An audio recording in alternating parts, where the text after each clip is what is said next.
अस्सलाम वालेकुम क्लास। आज हम देखते हैं financial analysis and planning chapter 29 है। इसमें हम फाइनेंशियल स्टेटमेंट्स को देखेंगे, executive paper corporation, due point system को देखेंगे, हम फाइनेंशियल प्लानिंग ग्रोथ। ये जो एग्जीक्यूटिव पेपर जो है वो हमारे पास एक एग्जाम्पल है ऑर्गेनाइजेशन की। इसकी बैलेंस शीट हमें गिवन है, एसेट्स गिवन है। एसेट्स में करंट एसेट्स हैं आपके पास, cash and securities, receivables and inventory, उनकी वैल्यूज गिवन है 2001 और 2 की, और उनका डिफरेंस भी गिवन है। फिक्स्ड एसेट्स जो है वो हमारे पास प्रॉपर्टी प्लांट एंड इक्विपमेंट है, एक्यूमुलेटेड डेप्रिसिएशन और नेट फिक्स्ड एसेट्स आ जाते हैं। और टोटल एसेट्स इसके 1380 2001 में और 1450 है 2000। इसी तरह इसकी जो लाइबिलिटीज और इक्विटी साइड है, उसमें करंट लाइबिलिटीज में डेट ड्यू इन 1 ईयर यानी शॉर्ट टर्म लाइबिलिटीज दी हुई, और इसी तरह हमारे साथ पेबल्स भी अवेलेबल है, तो टोटल करंट लाइबिलिटीज आ जाती है। लॉन्ग टर्म डेट गिवन है, शेयर होल्डर्स इक्विटी गिवन है। ऑब्वियसली बैलेंस शीट में राइट हैंड साइड को बैलेंस कर दिया है। फिर 1380.8 आपको 2001 में इक्विटी लाइबिलिटीज है, और 2002 में 1450 आपकी इक्विटी लाइबिलिटीज है। अच्छा, अगर हम मार्केट वैल्यू ऑफ इक्विटी की बात करें तो उसने बता दिया हमें 598 और 708। एवरेज नंबर ऑफ शेयर्स बता दिया हमें 14.16, 1 और 2 दोनों में मिलियंस में बेसिकली। और शेयर प्राइस जो डॉलर्स में गिवन है, 1 में गिवन है 42.25 और 2 में 50। इस डाटा को हम सामने रखते हुए आगे हम एनालिसिस जो है इसका करते हैं। इसकी इनकम स्टेटमेंट गिवन है, रेवेन्यूज, कॉस्ट, डेप्रिसिएशन, ईबीआईटी आ जाएगी, इसमें से इंटरेस्ट माइनस होगा, टैक्स माइनस होंगे, तो हमारे पास नेट इनकम आ जाएगी। अच्छा, नेट इनकम के बाद उसने बताया कि हम जो नेट इनकम की डिस्ट्रीब्यूशन है उसमें से डिविडेंड दे रहे हैं 43.8 और रिटेन अर्निंग्स है हमारी 30.7। अर्निंग पर शेयर जो आपकी कैलकुलेट हुई है वो 5.26 है, और डिविडेंड पर शेयर अगर आप कैलकुलेट करना चाहें तो 3.09। अर्निंग पर शेयर आती है आपकी net income divide by number of shares outstanding, और आपकी डिविडेंड पर शेयर आई थी dividend paid divide by number of shares. अच्छा, इसमें जो sources and uses of funds यानी कैश फ्लो स्टेटमेंट आपको उसकी इंफॉर्मेशन दे दी है। इसमें आपकी नेट इनकम है, डेप्रिसिएशन ऐड बैक हो रही है, ऑपरेटिंग कैश फ्लो आपका 127.8 आ रहा है। बोर्विंग उसमें हुई है 25 की, स्टॉक इश्यूज कोई नहीं हुए, तो टोटल सोर्सेज आपके बने 125.8 के। और यूजेस क्या थे, increase in net working capital, जो हमने वो चेंजेस लिखी थी उन सबको हमने अकोमोडेट कर दिया। सो नेट वर्किंग कैपिटल में इंक्रीज जो है वो 38.50 का, इन्वेस्टमेंट आपकी फेवरेबल है 70.5, डिविडेंड्स आपके 43.8, तो आपके सोर्सेज और यूजेस दोनों जो है वो आपके पास आ गए 152.8। सो अब आप रेशियोज कौन सी कैलकुलेट कर सकते हैं, इसमें एक तो आपके पास है लॉन्ग टर्म डेट रेशियो, वो बेसिकली है long term debt divide by long term debt plus equity. So इसमें टोटल एसेट्स ये ध्यान में रखिएगा, long term debt plus equity. और डेट टू इक्विटी रेशियो जिसे हम नॉर्मली देखते हैं तो long term debt plus value of leases अगर हैं तो डिवाइड बाय इक्विटी, अगर वैल्यू ऑफ लीजेस नहीं है तो इसका मतलब है long term debt divide by equity. इस तरह टोटल डेट रेशियो आपकी आती है total liabilities to total assets, इसमें आपके शॉर्ट टर्म और लॉन्ग टर्म दोनों आपके आ गए लायबिलिटीज। इसी तरह टाइम्स इंटरेस्ट अर्न रेशियो है वो कैलकुलेट होती है आपकी ईबीआईटी और इंटरेस्ट पेमेंट से। और कैश कवरेज रेशियो है basically EBIT plus depreciation, EBIT में डेप्रिसिएशन ऐड करेंगे और फिर उसको डिवाइड करेंगे आप इंटरेस्ट पेमेंट से। सो ये बेसिकली आपको परसेंटेज ऑफ डेट बताती है आपके ऑर्गेनाइजेशन में कि आपकी डेट फाइनेंसिंग कितनी है, इन जनरल लीवरेज बताएगी कि कितना आप यूज़ कर रहे हैं। टाइम्स इंटरेस्ट अर्न रेशियो आपको बताती है कि आप में इंटरेस्ट पेइंग एबिलिटी कितनी है, और कैश कवरेज रेशियो आपको बताएगी कि आपको इंटरेस्ट पे करने की ये जो एक्चुअल कैश की अवेलेबिलिटी है वो कितनी ज़्यादा है। फिर कुछ लिक्विडिटी रेशियोज हैं, जैसे करंट रेशियो हम मोस्ट सबसे ज़्यादा हम डिस्कस करते हैं। So current assets divided by current liabilities is your current ratio. इसी तरह एक और रेशियो है आपके पास, net working capital to total assets ratio. तो नेट वर्किंग कैपिटल आपने पीछे कैलकुलेट किया था, उसको आप जो है टोटल एसेट्स पे डिवाइड करेंगे तो ये आपको बताएगा कि आपके पास कितने एडिशनल एसेट्स हैं, क्योंकि नेट वर्किंग कैपिटल कैलकुलेट हो रहा है आपका current assets minus current liabilities से। तो ये आपको बताएगा कि आपके पास कितने एडिशनल एसेट्स हैं as compare to assets to cover your.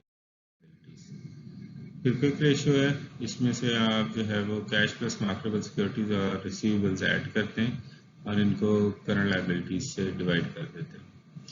अच्छा, एक तरीका इसका तो ये है कि ये तीन हेड्स आपस में क्विक रेशियो में शामिल करें। दूसरा तरीका इसका हम अक्सर बुक्स में जो पढ़ते हैं वो है आपका current assets minus inventory divided by current liabilities. तो करंट एसेट्स में बाकी तीन चीज़ें प्लस इन्वेंट्री होती है, उसमें से इन्वेंट्री का फैक्ट बेसिकली माइनस कर देते हैं और करंट लायबिलिटीज से डिवाइड करते हैं, तो आपके पास क्विक रेशियो भी आ जाता है।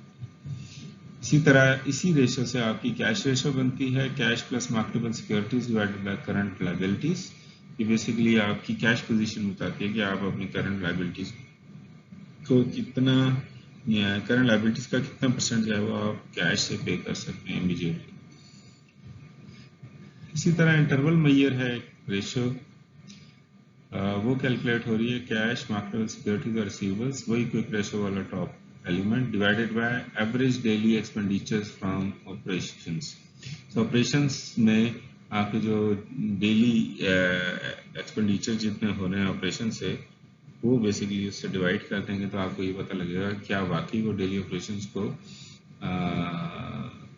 रन करने के लिए आपके पास कैश एंड अलाइड रिसोर्सेज की अवेलेबिलिटी है या नहीं। इसी तरह कुछ एफिशिएंसी रेशियोज होती हैं, जैसे टर्नओवर रेशियो है एसेट्स की, वो कैलकुलेट होती है sales divided by average total assets. इसी तरह फिर आपका नेट वर्किंग कैपिटल टर्नओवर भी होता है, sales divided by average net working capital. तो जिस चीज़ का टर्नओवर आप कैलकुलेट करना चाह रहे हैं सेल्स को, उस पर आपका टर्नओवर आ जाता है माँ सिवाय इन तीन के। इन्वेंट्री टर्नओवर रेशियो है सीजीएस, क्योंकि इन्वेंट्री जो है वो सीजीएस के साथ रिलेट करती है, तो CGS divided by average inventory, और उसी से जो है वो आपका डे सेल्स इन इन्वेंट्री या एवरेज एज ऑफ इन्वेंट्री भी बनती है। सो वो फार्मूला आपका आ जाता है 365 डिवाइडेड बाय इन्वेंट्री टर्नओवर। सो उसको जब रीएडजस्ट करते हैं तो वो inventory turnover divided by CGS per day, so divide by 365 करेंगे तो सीजीएस पर डे ही आ जाती है। फिर आपका एवरेज कलेक्शन पीरियड है, वो बेसिकली रिसीवेबल्स के साथ रिलेशन है, तो अकाउंट रिसीवेबल्स जो एवरेज हैं उनको डिवाइड करेंगे आप एवरेज डेली सेल्स। ठीक, तो ये एवरेज कलेक्शन पीरियड आ गया। तो अगर आप account receivable turnover find out करना चाहें तो वो फाइंड आउट होगा आपका sales divided by, normally credit sales divided by account average account receivables होता है। फिर कुछ प्रॉफिटेबिलिटी रेशियोज हैं, नेट प्रॉफिट मार्जिन है EBIT minus tax divided by sales, आप कह सकते हैं net profit divided by sales. लेकिन यहाँ पे जो एक इम्पॉर्टेंट फैक्टर है उसने इंटरेस्ट माइनस नहीं किया उसमें से। सो इंटरेस्ट माइनस ना करने की वजह से आपका जो नेट प्रॉफिट मार्जिन है इस तरह से कैलकुलेट करने में थोड़ा सा इन्फ्लेटेड आएगा, ज़्यादा शो होगा। रिटर्न ऑन एसेट्स के लिए फार्मूला जो है नॉर्मली हम पढ़ते हैं net income divided by average total assets. So net income यहाँ बेसिकली यूँ कर लेंगे नेट इनकम प्लस इंटरेस्ट हो रहा है, सो EBIT माइनस टैक्स करेंगे, इंटरेस्ट माइनस नहीं करेंगे, सिर्फ इसमें से टैक्स माइनस कर देंगे, तो ये आपको एक बेटर पिक्चर देता है। रिटर्न ऑन इक्विटी अगर हम देखें तो वो basically earnings available for common stock divided by average equity. So average जो earnings available for common stock है जो बिफोर डिविडेंड यानी नेट इनकम नॉर्मली, लेकिन नेट इनकम में अगर हमने प्रेफरेंस शेयर्स भी इशू कर रखे हैं तो नेट इनकम में से पहले प्रेफर्ड डिविडेंड माइनस होगा, फिर earning available for common stock आएगी। लेकिन बहरहाल पाकिस्तान की मार्केट में आपके प्रेफर्ड स्टॉक्स तो ये रेशो ऐसे ही net income divided by average common stock outstanding जो है वो आ जाएगा यहाँ कॉमन स्टॉक होल्डर इक्विटी। इसी तरह पे आउट रेशियो है, डिविडेंड पे आउट रेशियो है basically, dividends paid divided by net income. इसी तरह फ्लो बैक रेशियो है, ये बेसिकली कैलकुलेट होती है earnings minus dividend divided by earnings. So इसको आप इस तरह से भी कैलकुलेट कर सकते हैं, 1 माइनस पे आउट रेशियो। और अगर आपको कैलकुलेट करना हो growth in equity from flow back ratio, तो earnings minus dividends divided by earnings आप कैलकुलेट करेंगे।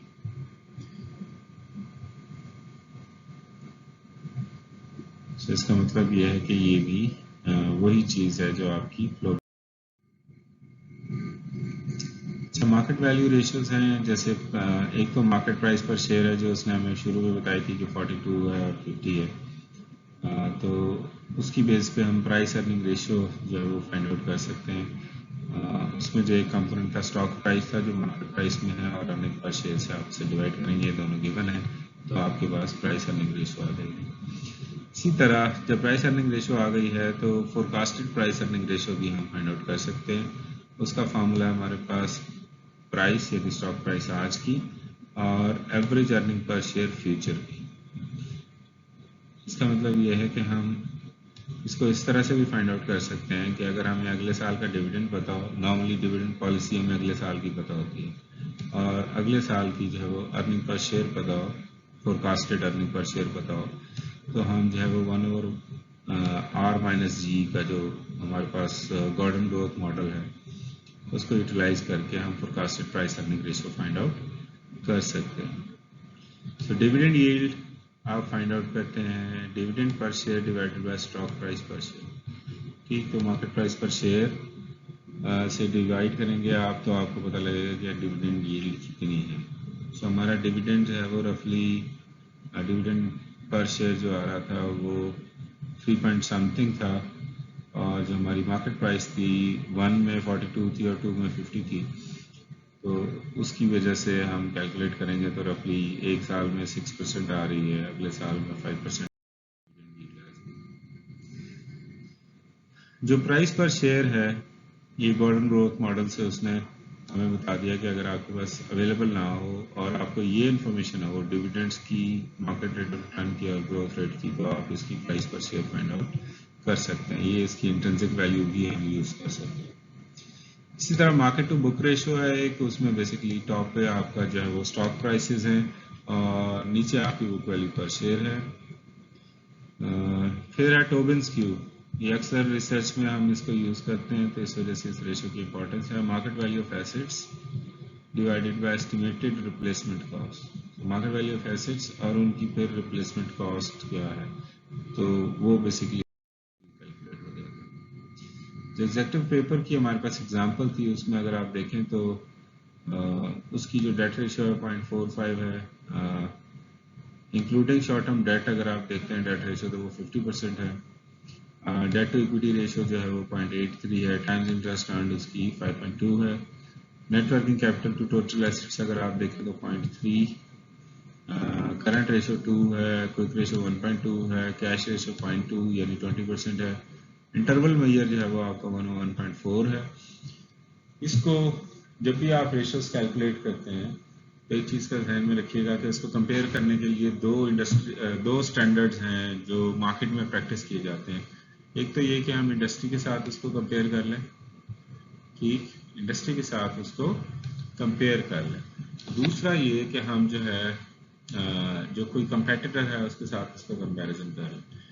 तो इसलिए अगर आप इंडस्ट्री के साथ कंपेयर करें तो डेट रेशियो इसकी कम है as compare to industry, which is a good sign. लेकिन अगर हम लीवरेज के पर्सपेक्टिव से देखें तो इसको जो है वो इन्हांस करना चाहिए, 69% तक ले आना चाहिए। इस तरह जो debt ratio including short term है वो भी इसकी कम है एज कम्पेयर टू इंडस्ट्री। लेकिन अगर आप डिफरेंस देखें तो वो डिफरेंस तकरीबन सेम ही है, यानी 0.05 का डिफरेंस यहाँ भी है और 0.05 का डिफरेंस यहाँ भी है। सो अगर मैं इस डिफरेंस की टर्म्स में बात करूँ तो शॉर्ट टर्म उस पर रीजनेबल, लेकिन शायद लॉन्ग रन जो है ना, लॉन्ग टर्म डेट जो है वो उसका थोड़ा है as compare to industry. Debt to equity ratio इसकी जो चल रही है वो 0.83 है as compare to industry which is low. तो स्टैंडर्ड के करीब करीब आपको होना चाहिए। So debt to equity ratio आपकी सही मेंटेन नहीं है। टाइम्स इंटरेस्ट अर्न रेशियो इसकी बहुत बेहतर है 5.2 और इंडस्ट्री में जो है वो 2.6 है। इसका मतलब है इसको बड़े आराम से लोन्स मिल सकते हैं। अगर आप net working capital to total assets ratio देखें तो ये तो बहुत अच्छा परफॉर्म कर रहा है 30% पे और इंडस्ट्री 5% पे। करंट रेशियो इसकी 2 है, इंडस्ट्री की 1.4 है, यहाँ भी बेहतर परफॉर्म कर रहा है। क्विक रेशियो इसकी 1.2 है और इंडस्ट्री की 0.8 है। कैश रेशियो 20% है और इंडस्ट्री में सिर्फ 5% रखी जाती है। इंटरवल मेजर इसका 101.4 है और इंडस्ट्री में 85.1 है। सो इन लिक्विडिटी मेजर्स में तो ये इंडस्ट्री से बहुत बेहतर परफॉर्म कर रहा है। इवन आपका टाइम्स इंटरेस्ट अर्न रेशियो में बहुत अच्छा परफॉर्म कर रहा है, लेकिन डेट रेशियोज में बेसिकली वो अंडर यूटिलाइज कर रहा है अपनी लिवरेज के बेनिफिट को।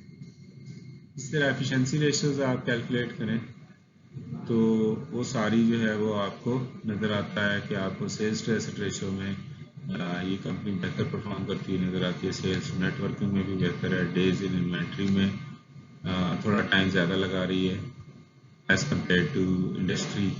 तो ये इम्प्रूव करने की ज़रूरत है। यहाँ पे इन्वेंट्री टर्नओवर इसका थोड़ा कम है एज कम्पेयर टू इंडस्ट्री, इसमें इम्प्रूवमेंट की ज़रूरत है।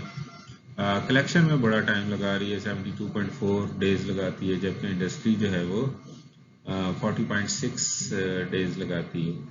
अकाउंट जो रिसीवेबल टर्नओवर है वो कम है इसका, इंडस्ट्री का ज़्यादा है। तो ये एरिया ऑफ इम्प्रूवमेंट है इसके सारे। ये सारी जो रेशियोज हैं ये इन एरियाज में से इम्प्रूव कर रहे हैं। नेट प्रॉफिट मार्जिन कम है as compare to industry. Return on assets इसका बहुत बेहतर है, तो इसलिए इसमें कोई इशू नहीं है। रिटर्न ऑन इक्विटी बहुत बेहतर है, पे आउट रेशियो भी बहुत अच्छी है। सो सिर्फ नेट प्रॉफिट मार्जिन में थोड़ी सी इम्प्रूवमेंट की ज़रूरत है। प्राइस अर्निंग रेशियो 9.5 है, परफॉर्मिंग बेटर है एज कम्पेयर टू इंडस्ट्री, क्योंकि प्राइस अर्निंग रेशियो वो वाइज रेशियो है जिसको हम लीस्ट प्रेफर करते हैं। डिविडेंड यील्ड बहुत अच्छी है इसकी 6.2 है एज कम्पेयर टू इंडस्ट्री जो कि पे ही नहीं कर रही। मार्केट टू बुक रेशियो इसकी थोड़ी सी इम्प्रूव होने वाली है, 1.3 है एज कम्पेयर टू इंडस्ट्रीज 1.6। अच्छा जी, फिर आता है आपका DuPont system. DuPont system basically ROE को ब्रेक डाउन करके आपको कंपोनेंट रेशियोज में बताता है।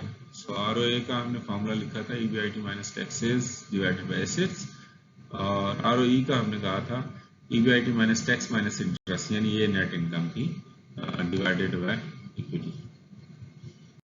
इसका ब्रेक डाउन अगर हम करें आरओए का तो ये सेल्स ओवर एसेट्स जो कि एसेट टर्नओवर रेशियो बनती है आपकी, और इसको मल्टीप्लाई करें हम EBIT minus taxes divided by sales से जो कि प्रॉफिट मार्जिन था, तो ये आपका आरओए आ जाता है। तो इसमें बेसिकली सेल्स और सेल्स कट जाते हैं तो EBIT minus taxes divided by assets की आ जाता है, जो कि आरओई की। इसी तरह आरओई की बात करें तो ये आपको एक लॉन्ग चेन मिलेगा। इसमें एक है आपके पास एसेट्स डिवाइडेड बाय इक्विटी। सो ये लीवरेज रेशियो है, बहुत सारी बुक्स में इसको इक्विटी मल्टीप्लायर भी कहा है। ठीक, तो ये इक्विटी मल्टीप्लायर आ गया आपके पास, assets divided by equity. Asset turnover है आपके पास sales divided by assets. EBIT minus taxes divided by sales आपका बेसिकली प्रॉफिट मार्जिन था, वो आ गया यहाँ पे। और आखिर में आपके जो इम्पोर्टेंट एलिमेंट है वो है डेट बर्डन, वह है EBIT minus taxes minus interest divided by EBIT minus taxes. तो डेट बर्डन बेसिकली हम इसकी वेटेज जो है वो देख रहे हैं कि हमने कितने परसेंट डेट जो है वो बर्डन ले रखा है। तो ऑल इन ऑल इसमें से बहुत सारे फैक्टर्स है वो आपस में क्रॉस कैंसिल हो जाते हैं। जैसे ये आपका कैंसिल हो जाएगा, एसेट्स आपके कैंसिल हो जाएंगे, ठीक है। आपका जो ये पोर्शन है ईबीआईटी माइनस टैक्सेस ये भी कैंसिल हो जाएगा। तो at the end of the day आपके पास बचेगा ये डिवाइडेड बाय इक्विटी, जो कि आपका आरओई का फॉर्म।